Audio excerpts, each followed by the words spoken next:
rritjen e pagës minimale.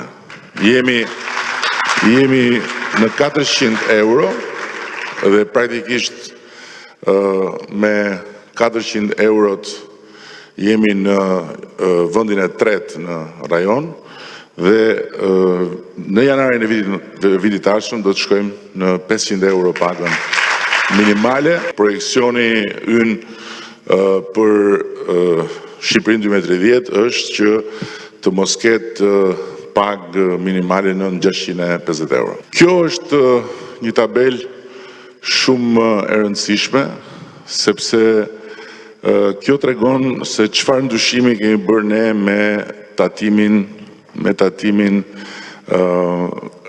duke kaluar nga taksa e sheshtë në taksën progresive dhe faktikisht kemi hequr 57% të punësuarve nga barrat tatimore, ndërkohë që të gjithë punësuarit në momentin kur ne morëm detyrën e kishin barrën tatimore 10%. Këtu jemi tek biznesi i vogël. Kjo ka qenë barra e biznesit vogël dhe kjo është barra e biznesit vogël sot. Jemi vetmi vend në rajon, se në Europë bëhet fjalë, me një tavan 140.000 euro xhiro dhe e dyta pa tatim fitimi, pra zero tatim fitimi, ndërkohë që në tavanin 100.000 euro xhiro kemi edhe 0% TVSH. Shqipëria në aspektin e prapambetjes në raport me të tjerët ishte shumë e ngjashme me Afganistanin. Si prapambetje po flas.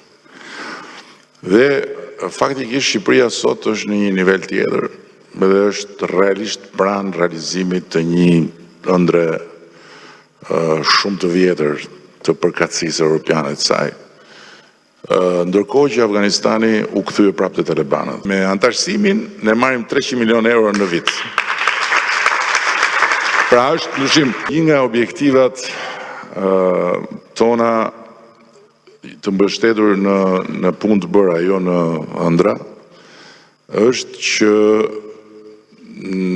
në këtë 5 vjeçar deri në mbylljet e kësaj dekade të japim vendit një mundësi të re përsa e përket nivelit të shërbimit shëndetësor, duke zgjeruar kapacitetet tona për të bërë shërbime shëndetësore ekstra. Do me thënë, nga ato shërbime që nuk bëhen, jo thjesht në Shqipëri, po dhe në vende tjera, dhe që pastaj detyrohen njerëzit shkojnë diku tjetër. Edhe e para kemi në plan të ndërtojmë 2 apo 3 partneritete që i kemi në diskutime për QSU-tën dhe me ambicien që ta bëjmë QSU-tën në 2030 një qendër ekselence të shëndetësisë në rajon.